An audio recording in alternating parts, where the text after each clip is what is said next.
नमस्कार, मैं पंकज जोशी आप सभी का उत्कृष्ट एकेडमी के YouTube चैनल पर बहुत बहुत स्वागत करता हूं। आज मैं आप सभी के सामने एक बहुत ही इंपॉर्टेंट वीडियो लेकर आ रहा हूं और ये वीडियो दोस्तों खासतौर से यानी कि उत्तराखंड में जो पर्यटन सर्किट है अर्थात उत्तराखंड का जो पर्यटन मंत्रालय है उनके द्वारा दोस्तों अभी हाल ही में पर्यटन सर्किट जारी किया गया है, जो अलग अलग उस पर जारी किया गया है। जैसे यहाँ पर जितने भी शैव मंदिर है, शिव से जुड़े हुए जो इम्पोर्टेंट मंदिर है उनको जो है पर्यटन सर्किट में शामिल किया है। इसके अलावा जो विष्णु भगवान से जुड़े हुए जितने मंदिर है उनको वैष्णव सर्किट पर्यटन के अंतर्गत शामिल किया गया है। इसके साथ साथ हनुमान से संबंधित जुड़े हुए मंदिर है या फिर जो विवेकानंद सर्किट है उसको भी यहाँ पर शामिल किया गया है और फिर नंदा देवी का जो सर्किट है उसको भी इसमें शामिल किया गया है। तो मैं इन्हीं को आपके सामने दोस्तों एक एक करके लाने वाला हूं, जिनमें आज मैं इस वीडियो के माध्यम से एक बहुत ही इंपॉर्टेंट और इंटरेस्टिंग जो टॉपिक है अर्थात स्वामी विवेकानंद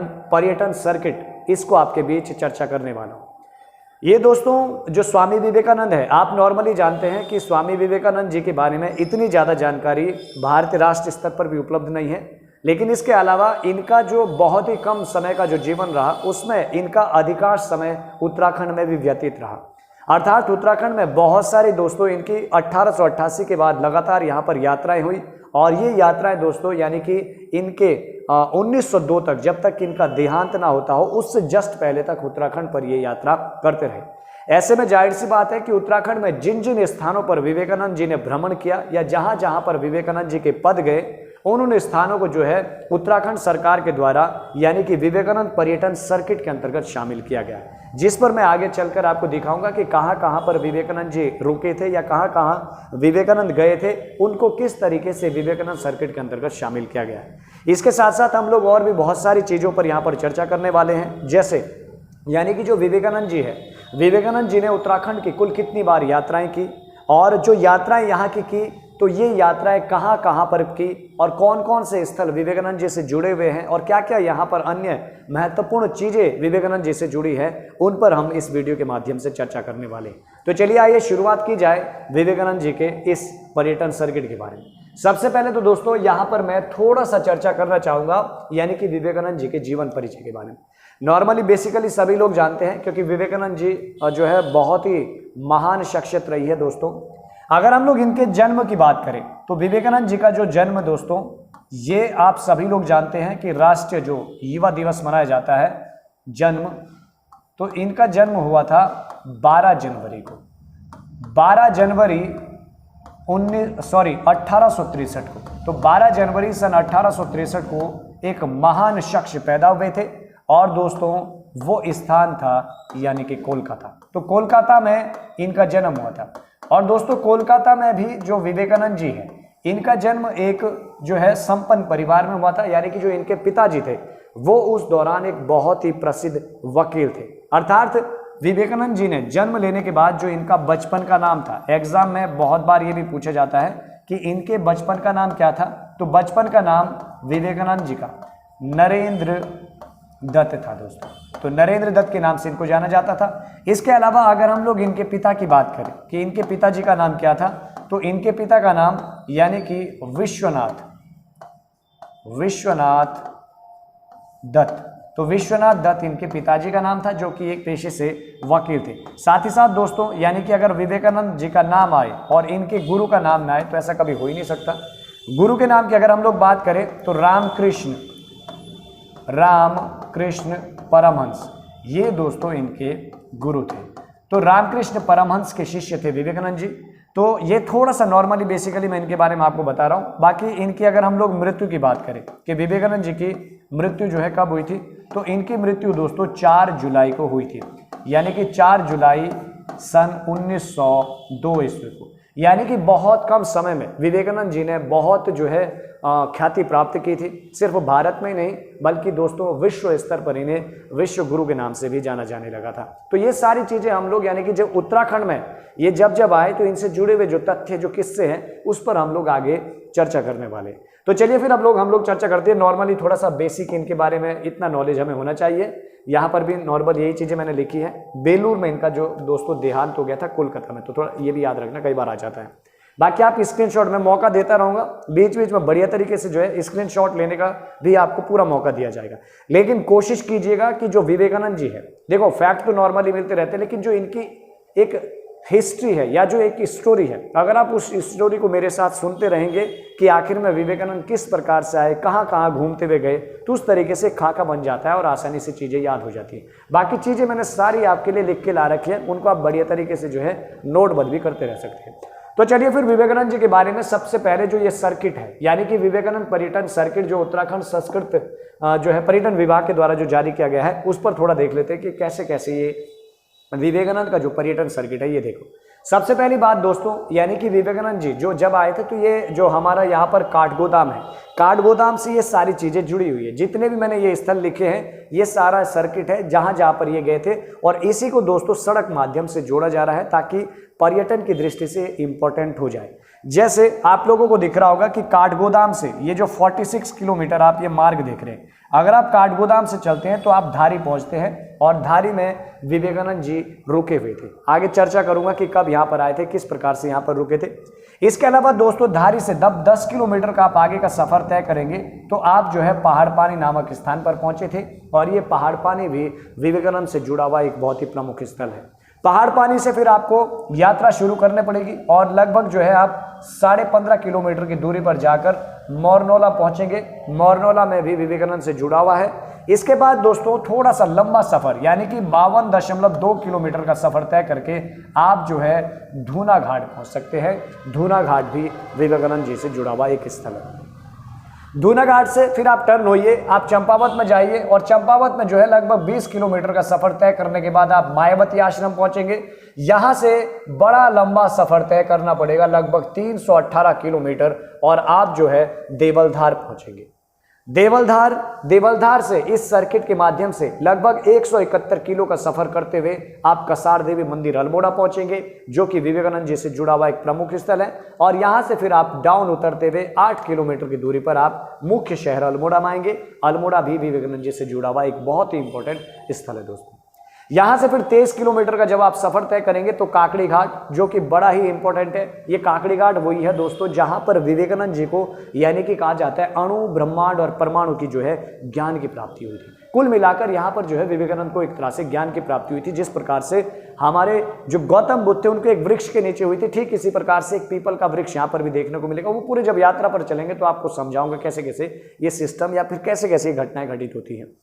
इसके बाद दोस्तों काकड़ी घाट से जुड़ा हुआ है लगभग 42 किलोमीटर, यानी कि नैनीताल पर। नैनीताल इनसे जुड़ा हुआ इंपॉर्टेंट है, और नैनीताल से सीधा 35 किलोमीटर आप जो है काठगोदाम पहुंच सकते हैं। अर्थात यही वो विवेकानंद पर्यटन सर्किट है जिसको हमारी उत्तराखंड सरकार जो है एक सर्किट के रूप में जोड़ रही है, और पर्यटन के लिहाज से फिर यहाँ पर लोग आएंगे और इस पूरे सर्किट में घूमकर आप विवेकानंद सर्किट की यात्रा कर सकते हैं। तो इसी विवेकानंद सर्किट की तरह हमारे उत्तराखंड में और भी जैसे शिव से जुड़े हुए सारे मंदिर को इस सर्किट में शामिल किया गया है, विष्णु भगवान से जुड़े हुए मंदिर को भी सर्किट में शामिल किया गया है। वो देखेंगे कुल कितने कितने मंदिर उनमें शामिल है, वो बाद में उस पर चर्चा करूंगा। आइए फिर हम लोग अब चर्चा करते हैं, यानी कि विवेकानंद की उत्तराखंड पर यात्राओं से। तो चलिए ले चलते हैं आपको विवेकानंद से जुड़ी हुई यात्राओं पर। सबसे पहले दोस्तों हम लोग यहाँ पर चर्चा करेंगे कि आखिर में जो विवेकानंद जी थे, इन्होंने उत्तराखंड की जो यात्रा है वो कुल कितनी बार की थी। बहुत सारी जगह आपको 4 बार भी देखने को मिलेगी, लेकिन दोस्तों मैंने इस पर जो है काफ़ी जो है एक तरह से अपनी तरफ से शोध किया है। तो एक तरह से जो मुझे इंपॉर्टेंट चीज़ें लगी मैंने उनको यहाँ पर, यानी कि परीक्षा की दृष्टि से भी, और साथ ही साथ भाई हमें ये भी जानना चाहिए कि विवेकानंद जैसे शख्सियत जिनको जो है पूरे विश्व में याद किया जाता है, उनका उत्तराखंड से इतना ज़्यादा जुड़ाव रहा, तो और हम लोगों को ये बिल्कुल भी मालूम ना हो तो ऐसा अच्छा भी नहीं लगता। तो थोड़ा सा मैंने कोशिश की है उन सारी चीज़ों को यहाँ पर लाने की। अगर हम लोग दोस्तों विवेकानंद जी के बारे में उत्तराखंड की यात्रा की बात करें तो विवेकानंद जी यहाँ पर 5 बार आए थे। 5 बार में अगर हम यहाँ पर इनकी बात करें जो आपको पीछे दिखाई दे रहा है, तो यहाँ पर सबसे पहले विवेकानंद उत्तराखंड में जो आगमन हुआ था वो 1888 में हुआ था, 1888। इसके बाद विवेकानंद फिर 2 सालों बाद उत्तराखंड आए, क्योंकि यहाँ पर जो 1888 में ज़्यादा समय तक नहीं रुक पाए, वो स्टोरी में समझेंगे। फिर 1890 में फिर से इन्होंने उत्तराखंड का आगमन किया। 1890 के पश्चात 1897 में फिर से आए। ये जो तीसरी यात्रा थी इनकी, ये तीसरी यात्रा तब थी जब ये शिकागो धर्म सम्मेलन, विश्व धर्म सम्मेलन से वापस, शिकागो विश्व धर्म सम्मेलन से वापस आए। तो उस दौरान जो है ये अलग जोशी के साथ इनकी यात्रा होगी उत्तराखंड की। और चौथी यात्रा 1998 की, और आखिरी है जो अंतिम यात्रा है वो 1900 और 1901 की यहाँ पर इनकी यात्रा होगी। और इसके बाद 1902 में आपको मैंने बताया था कि 4 जुलाई 1902 को वापस कोलकाता में जाकर वेलूर में इनका देहांत हो गया था। तो इन्हीं 5 यात्राओं पर विस्तार से मैं आपको समझाने वाला हूं। तो आइए चलिए यात्रा शुरू की जाए विवेकानंद जी के बारे में। आप लोग बस ध्यान से मेरे साथ जुड़े रहें और थोड़ा सा स्टोरी के साथ इसको समझते रहे। सबसे पहली यात्रा जिस पर मैंने अभी जस्ट आपके सामने चर्चा की थी, यानी कि विवेकानंद की सबसे पहली यात्रा 1888 की, दिमाग पर रख लीजिए। विवेकानंद 1888 में सबसे पहले आए थे। देखिए कैसे आए, कैसे यहां पर आए, कहां पर रुके, क्या चीजें इनके साथ घटित हुई, वो सारी चीजें पहली यात्रा में समझने वाले। तो पहली यात्रा की अगर हम लोग बात करें तो विवेकानंद जी जो है दोस्तों यहां पर यानी कि सबसे पहले कोलकाता से सीधे ट्रेन के माध्यम से पहुंचे और ये दोस्तों यानी कि ऋषिकेश में आए। विवेकानंद जी ट्रेन के माध्यम से जब ऋषिकेश पहुंचे तो ऋषिकेश में उतरने के पश्चात ये इनका सबसे पहला उत्तराखंड में आगमन है, यानी कि ऋषिकेश में ये सबसे पहले आए थे। ऋषिकेश में अब देखिए यानी कि किसके साथ ये यहां पर आए थे। तो सबसे पहले दोस्तों आपको याद रखना है, एक इनके शिष्य थे यानी कि शरद चंद्र। तो ये शरद चंद्र के साथ यहां पर आए थे, या फिर शरद चंद्र कोई दो है, सदानंद के नाम से भी दोस्तों जाना जाता है, सदानंद ये इनके शिष्य थे। तो इनके साथ सबसे पहला जो है उत्तराखंड का आगमन कोलकाता से ऋषिकेश का किया गया था। इसके अलावा दोस्तों अगर आपसे पूछे कि पहली यात्रा के दौरान जब ऋषिकेश पहुंचे थे तो उस दौरान विवेकानंद जी कहां पर ठहरे थे, तो एक आश्रम था दोस्तों हमारा ऋषिकेश में, एक आश्रम था, मैं इसका नाम मिस कर रहा हूं, इस पर हम लोग बाद में चर्चा करेंगे। तो इस पर अभी मैं आपको बता दूंगा कि कौन सा रहा। लेकिन दोस्तों इस दौरान जब ये यहां पर आए तो ये इस समय ऋषिकेश, हाँ कैलाश आश्रम, क्षमा चाहेंगे भूल गए थे, तो कैलाश आश्रम में जो है इस समय ये रुके थे।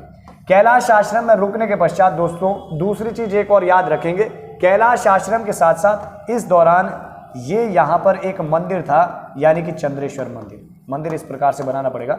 ये जो चंद्रेश्वर मंदिर है ये भी दोस्तों पहली यात्रा के दौरान इससे जुड़ा हुआ है, और कहा जाता है कि जो चंद्रेश्वर मंदिर है ये दोस्तों 2 नदियों के तट पर बसा हुआ है, यानी कि एक तरफ तो दोस्तों गंगा जा रही है हमारी, और दूसरी तरफ दोस्तों यहाँ पर जो है चंद्रभागा जो नदी है। तो चंद्रभागा और जो चंद्रेश्वर जो गंगा नदी है इनके संगम पर यहाँ पर चंद्रेश्वर मंदिर है, और इसी जगह पर दोस्तों एक गुफा है, और इस गुफा को भी जाना जाता है यानी कि चंद्रेश्वर गुफा के नाम से। तो इसी गुफा में कहा जाता है कि विवेकानंद जी के द्वारा जो है यहाँ पर योग साधना की गई थी, और इस स्थान पर जो है योग कुछ दिनों तक यहाँ पर किया था। लेकिन दोस्तों कहा जाता है कि यहाँ पर जब ये इस गुफा में रुके थे तो यहाँ पर इनके जो साथ में आए हुए गुरु लोग थे, संत लोग थे, वो जो है उनका स्वास्थ्य खराब हो जाता है और मजबूरन होकर जो है स्वामी विवेकानंद जी को यहाँ से फिर वापस चला जाना पड़ता है। तो बस इतनी है स्वामी विवेकानंद की पहली यात्रा। तो कुल मिलाकर कितनी चीजें याद रखनी है, ये पहली यात्रा जो है सन 1888 में की गई थी, और ये यात्रा सीधा कोलकाता से रेल के माध्यम से ऋषिकेश तक की गई थी। इस समय ऋषिकेश में हम लोगों ने देखा कि ये अपने यानी कि शरद चंद्र जी थे या फिर सदानंद जो इनके शिष्य थे उनके साथ आए थे, साथ ही साथ कैलाश आश्रम में इस समय ये लोग रुके थे। इसके अलावा दोस्तों जो यहाँ पर एक मंदिर है चंद्रभागा मंदिर, तो चंद्रभागा मंदिर के पास जो चंद्र गुफा है आज भी वहां पर उनके जो है अवश्य वो चीज रखी गई है कि विवेकानंद जी यहाँ पर रुके थे, तपस्या की थी, तो वहां पर भी नदियों के संगम पर ये रुके थे और मजबूरन होकर वापस जाना पड़ा था। तो पहली यात्रा उम्मीद करता हूँ आप लोग समझ गए हैं, बाकी मैंने यहाँ पर लिखी है, आप लोग बढ़िया से अगर नोट्स नहीं बने तो यहाँ से नोट्स भी आप बनाते रहिएगा। ये मैंने सारी चीजें वही लिखी है जो मैंने आपको जस्ट ऊपर समझाई थी। इसके अलावा दोस्तों इसे आप पॉज करके जो है बढ़िया सा नोट बना लीजिए। ये भी मैंने इसी के बारे में थोड़ा सा डिटेल से लिखा है, इसको भी आप रोक कर जो है बढ़िया सा नोट करके इसे नोटबंद कर दीजिए। बाकी अब हम लोग बढ़ने वाले हैं यानी कि मोस्ट इंपॉर्टेंट विवेकानंद जी से जुड़ी हुई दूसरी यात्रा। दूसरी यात्रा दोस्तों विवेकानंद से जुड़ी हुई कुछ इंपॉर्टेंट और कुछ खास यात्रा है, क्योंकि यही वो यात्रा है जिस यात्रा के दौरान वास्तव में विवेकानंद जी को ज्ञान की प्राप्ति हुई। यही वो यात्रा है जिस यात्रा के दौरान विवेकानंद जी ने यानी कि अपना दूसरा जन्म भी लिया। यानी कि विवेकानंद खुद मानते हैं कि उनका दूसरा जन्म इस यात्रा के दौरान भी हुआ था। तो चलिए थोड़ा सा इस यात्रा के बारे में चर्चा की जाए।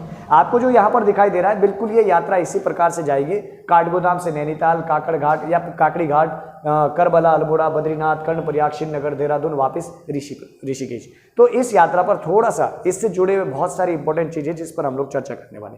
तो चलिए थोड़ा सा इस पर चर्चा की जाए। विवेकानंद जी पहली बार सन 1888 में उत्तराखंड आगमन हुआ था। उसके बाद 2 सालों बाद, क्योंकि 1888 में इनको मजबूरन होकर वापस जाना पड़ा था, लेकिन फिर से 2 सालों बाद आए। और जब 2 सालों बाद विवेकानंद जी यहां पर आते हैं तो 1890 ईस्वी में ये सबसे पहले दोस्तों विवेकानंद यानी कि काठगोदाम रेलवे स्टेशन पर पहुंचते हैं। काठगोदाम में जब ये उतरते हैं तो आपको याद रखना है कि इस दौरान जो इनके साथ इनके जो शिष्य थे या हम लोग कहें जो गुरु थे इस समय, वो अखंडानंद जी थे। गुरु भाई इनको कहते थे, अखंडानंद महाराज। अखंडानंद महाराज या फिर इन्हीं को दोस्तों गंगाधर के नाम से भी जाना जाता है। तो अखंडानंद महाराज या फिर जो गंगाधर, आपको याद रखना, देखो पहले में मैं बता चुका हूं कि पहली बार ये शरद चंद्र के साथ आए थे जो शिष्य थे।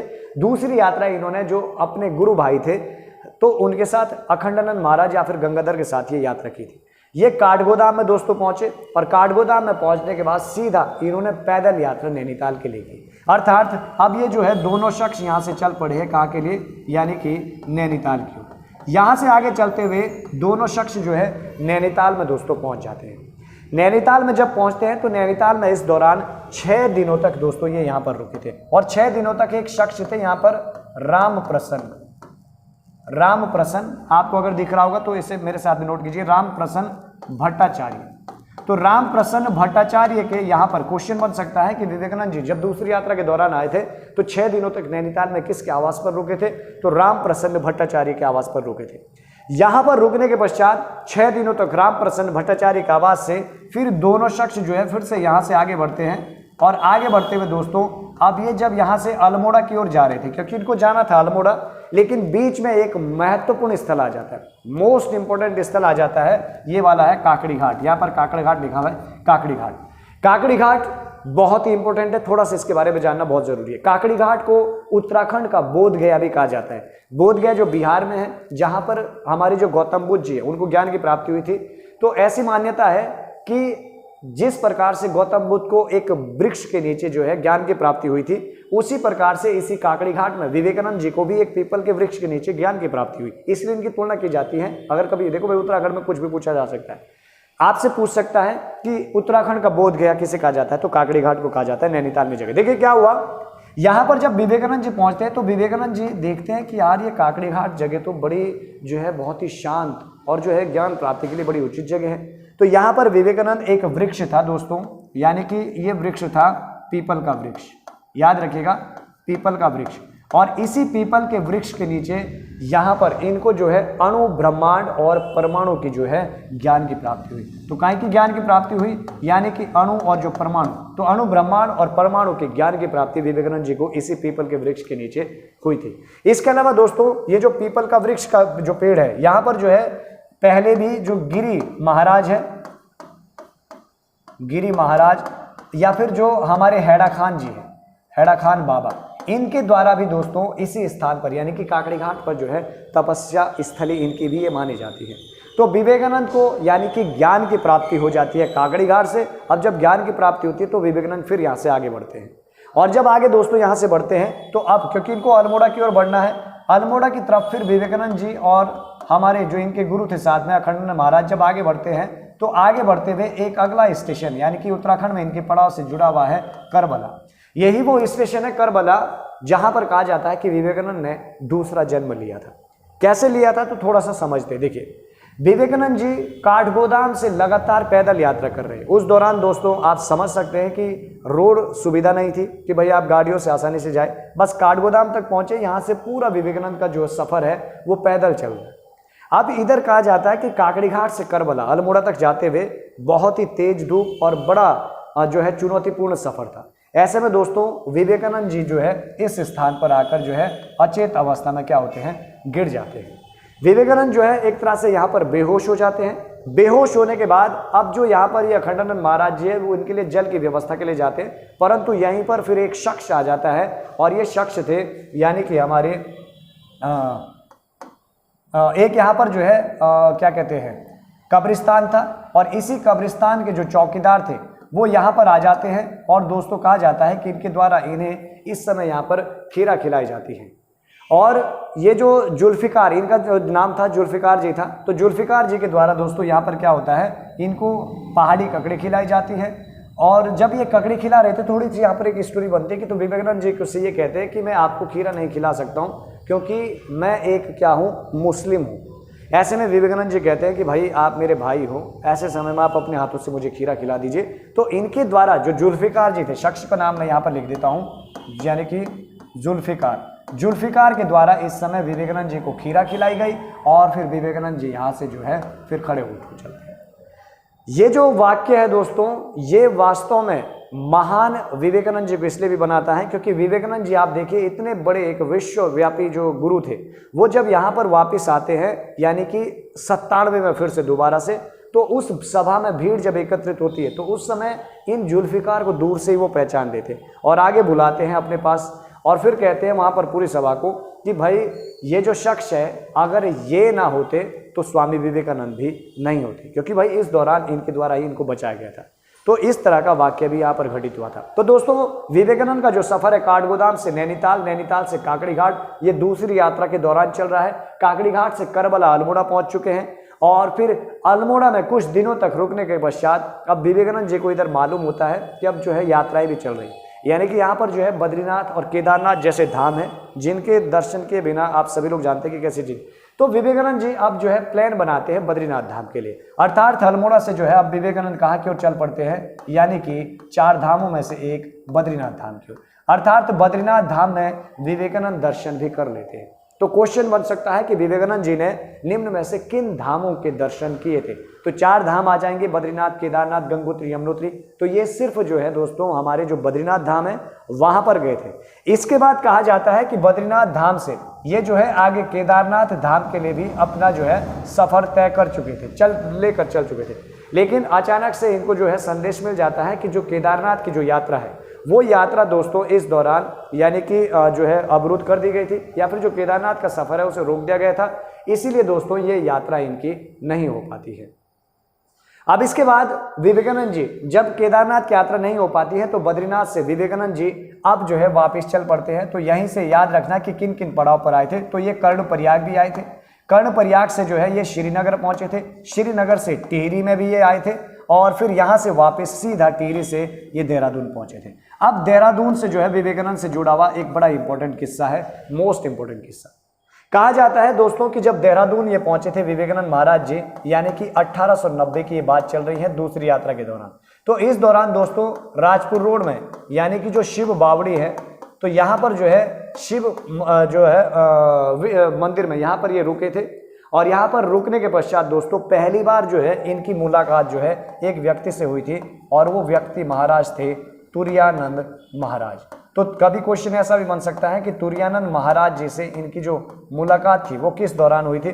तो देहरादून आगमन से शिव बावड़ी के पास इनकी मुलाकात होती है 1809। तो ये था विवेकानंद जी का यानी कि दूसरी यात्रा का सफर। मैंने पूरा डिटेल से आपको बताया किस प्रकार से विवेकानंद जी की दूसरी यात्रा हुई। लेकिन दोस्तों इस दूसरी यात्रा से संबंधित कुछ चीजें यहाँ पर और भी जुड़ी हुई है।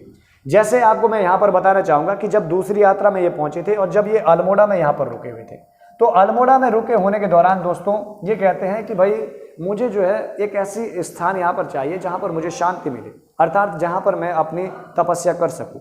तो इसी दौरान दोस्तों विवेकानंद जी के द्वारा यानी कि इनको जो है एक जो कसार मंदिर था, उस कसार मंदिर के पास जो गुफा थी, कसार गुफा, यहाँ पर दोस्तों विवेकानंद जी को ये गुफा दिखाई जाती है कि भाई आप जाइए वहाँ पर। तो विवेकानंद जी के द्वारा इस दौरान कसार गुफा में भी योग साधना की गई थी। और साथ ही साथ दोस्तों कहा जाता है कि ये वही दौर था जब विवेकानंद जी को एक संदेश में मिल जाता है कि जो उनकी बहन थी उनका मात्र 18 वर्ष की आयु में उन्होंने आत्मदाह या आत्महत्या कर ली थी। तो विवेकानंद जी इस यात्रा के बाद फिर इन घूमते हुए वापस जाते हैं। और विवेकानंद दोस्तों इसी दौरान कहते हैं कि जो योग साधना वगैरह है वो गुफाओं के माध्यम से नहीं होनी चाहिए, बल्कि योग साधना या इस तरह की अगर आप चीज़ें करते हैं तो जो महिलाएं हैं जो इन्हें जो है आप जो है पढ़ाइए, इन्हें जो है ज्ञान दीजिए, इस तरह या इन्हें स्वतंत्रता दीजिए। ये बातें विवेकानंद जी ने इस दौरान कही थी जब उनकी बहन ने आत्महत्या कर ली। तो दूसरी यात्रा उम्मीद करता हूँ आप समझ गए होंगे, एक एक पड़ाव पर मैं लेकर गया। बाकी अब जो है आपका काम है सिर्फ और सिर्फ इसको उतारना। ये सारी चीज़ें मैंने डिटेल से यहाँ पर लिखी हैं, इनको बढ़िया सा पाउच कीजिए। मैं आगे से हट जाता हूँ, रोकिए और रोकने के बाद इनको अपने नोट्स में भी जो है लिखते रहिए। अगला यहाँ पर बाकी दोस्तों ये इंपॉर्टेंट चीज़ें जैसे ये जो काकड़ी घाट है, मैंने ये चीज़ें मिस कर दी थी तो इनको भी आपको नोट्स में मिलती रहेगी।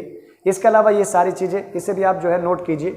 और अब हम लोग सीधा प्रवेश करने वाले हैं यानी कि यहाँ पर तीसरी यात्रा में, अर्थात अब विवेकानंद फिर से तीसरी यात्रा करते हैं। तो तीसरी यात्रा भी बड़ी इंपॉर्टेंट है विवेकानंद से जुड़ी हुई। उम्मीद करता हूं जो मैंने शुरू की 2 यात्रा आपको बताई है, इन 2 यात्राओं में दोस्तों एक एक करके जो चीजें आपको बताई गई है वो परीक्षा के दृष्टिकोण से भी इंपॉर्टेंट है। थोड़ा नोट आप इसको अवश्य कर लीजिए। चलिए इसकी तीसरी यात्रा पर चर्चा करते हैं। विवेकानंद जी की तीसरी यात्रा दोस्तों यानी कि 1897 की यात्रा है, 1897। अब थोड़ा सा समझना यह है कि जब 1890 में विवेकानंद जी दूसरी यात्रा करके वापस गए, तो इसके बाद दोस्तों 1893 में आप सभी लोग जानते हैं कि जो विवेकानंद जी थे वो शिकागो यानी कि शिकागो जो विश्व धर्म सम्मेलन था, ये यहाँ पर हिस्सा लेने गए थे। और शिकागो विश्व धर्म सम्मेलन में ये लगातार 93 से लेकर 97 तक वहां पर रहे। और यही वो दौर था जब विवेकानंद जी को पूरी दुनिया ने उनका लोहा माना, अर्थात भारत का जो है सर गर्व से बहुत ऊंचा हो गया था। लेकिन दोस्तों अब इतनी बात देखिए आप कि जैसे ही ये यानी कि 1897 में शिकागो से वापस आते हैं, तो ये सीधा अपनी यात्रा यानी कि भारत आते हुए डायरेक्ट अल्मोड़ा की करते हैं। तो कितनी इंपॉर्टेंस है हमारे उत्तराखंड की, है ना। तो देखिए विवेकानंद सीधा वापस आकर अल्मोड़ा आते हैं। अब इस दौरान देखो विवेकानंद वो विवेकानंद नहीं थे जो पहले एक सन्यासी के रूप में आ रहे थे। अब विवेकानंद पूरे भारत नहीं पूरे विश्व में एक विख्यात व्यक्ति थे। अर्थात ऐसे में जब अल्मोड़ा इस बार आए तो इस बार थोड़ा भव्य स्वागत हुआ। इनके लिए बाकायदा जो है रथ घोड़ा भेजा गया और पूरा रेड कारपेट बिछाया गया और रास्ते में इनके लिए फूलों की बौछार की गई। अर्थात हमारे इतिहासकार लिखते हैं कि इस दौरान जब अल्मोड़ा में पहुंचे तो अल्मोड़ा में जो है लोधिया से लेकर ये जगह पड़ती है अल्मोड़ा में, लोधिया से खजांची, तो लोधिया से जो खजांची है यहाँ तक जो है पूरा रेड कारपेट था, यानी कि विवेकानंद जी के ऊपर पूरे फूल बरसाए गए। अर्थात ये इस प्रकार से यहाँ पर इस यात्रा में पहुंचे। अब जो ये यात्रा थी, जब ये अल्मोड़ा में पहुंचते हैं तो इस दौरान अल्मोड़ा में दोस्तों ये जिस शख्स के घर में रुके थे वो आपको याद रखना है, बद्री लाल शाह जी। तो लाला बद्रीलाल शाह के घर में इस दौरान ये अल्मोड़ा में रुके थे। और साथ ही साथ दोस्तों आपको याद रखना है कि इसी यात्रा के दौरान यानी कि देवधार, एक जगह है देवधार या देवलधार इसे बोलते हैं, देवलधार। तो देवलधार में दोस्तों ये जो है इस समय चिरंजीवी लाल जी के आवास पर भी या रेस्ट हाउस था जो यहाँ पर, उस पर भी ये यहाँ पर इस दौरान रुके थे। तो तीसरी यात्रा के दौरान दोस्तों बस इतनी चीजें आप इनकी जानेंगे। बाकी मैंने यहाँ पर ये डिटेल से लिखा है कि ये वाली तीसरी यात्रा में विवेकानंद अपनी शिकागो धर्म सम्मेलन से वापस लौटने के बाद 1897 में की थी। इसके अलावा दोस्तों तीसरी यात्रा के दौरान अल्मोड़ा पहुंचने पर लोधिया से खजांची मोहल्ले तक विवेकानंद पर पुष्प वर्षा की गई। साथ ही साथ दोस्तों इस यात्रा के दौरान ये लाला बद्रीलाल शाह के घर में अतिथि के रूप में रुके थे। और जब ये 90 में भी आए थे दोस्तों तो इन्हीं के घर में इस दौरान भी ये रुके थे। इसके अलावा मोस्ट इंपोर्टेंट जो पॉइंट है परीक्षा के दृष्टिकोण से, तीसरी यात्रा के दौरान ही विवेकानंद ने ये देवलधार याद रखना है एस्टेट में चिरंजीवी लाल का जो गेस्ट हाउस था यहाँ पर भी दोस्तों ये रुके थे। और यहाँ पर एक गुफा थी, उस गुफा में इस दौरान इन्होंने साधना की थी। और अगर कभी क्वेश्चन बने, आजकल बन सकता है इस तरह का कि विवेकानंद ने लेखन पत्रचार और जो घुड़सवारी जो की थी वो अपनी किस यात्रा के दौरान की थी, तो ये इन्होंने तीसरी यात्रा के दौरान दोस्तों यहाँ पर की थी। तो ये तीसरी यात्रा थी और जो इसके बारे में मैंने आपको बताया। बाकी इसके बाद दोस्तों हम लोग चर्चा करने वाले हैं यानी कि इनकी चौथी यात्रा की। चौथी यात्रा इनकी दोस्तों सन 1898 ईस्वी में हुई थी। अब देखिए विवेकानंद जब ये क्या कहते हैं 1893 का जो शिकागो सम्मेलन था जब इसमें गए तो इसके बाद जो है इनकी ख्याति बहुत ज़्यादा बढ़ गई थी। अर्थात जगह जगह पर आप समझिए कि इनके जो है आयोजन रखे गए। तो विवेकानंद इस दौरान बहुत ही व्यस्तता में रहे। 1897 में जब भारत आए तो पूरी साल जो है पूरे भारतवर्ष में जगह जगह पर इनके दौरे रहे। इस वजह से ये बहुत ही थक चुके थे, अर्थात इनका स्वास्थ्य जो भी वो भी खराब हो चुका था।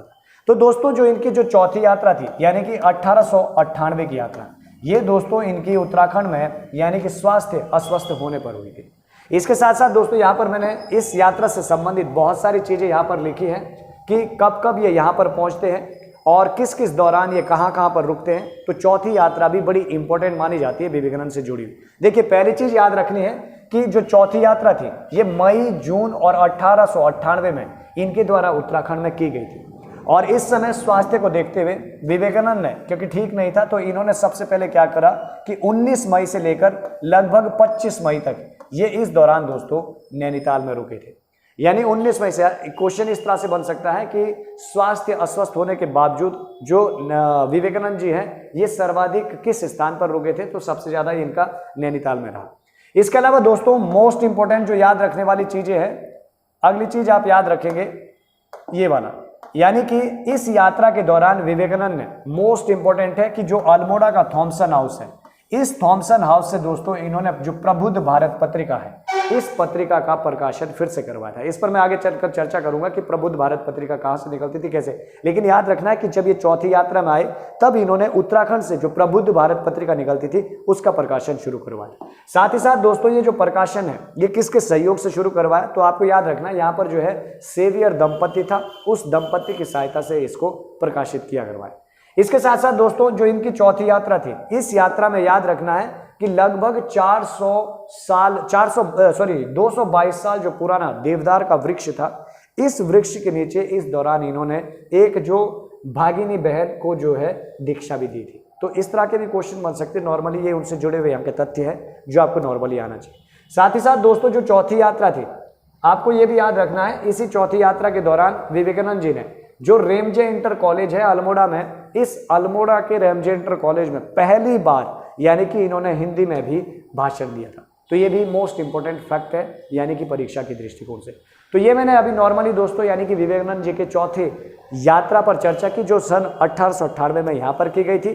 बाकी दोस्तों अब मैं चर्चा करने वाला हूँ जो अभी यहाँ पर एक शब्द आया था प्रबुद्ध भारत पत्रिका, हल्का सा थोड़ा सा इसके बारे में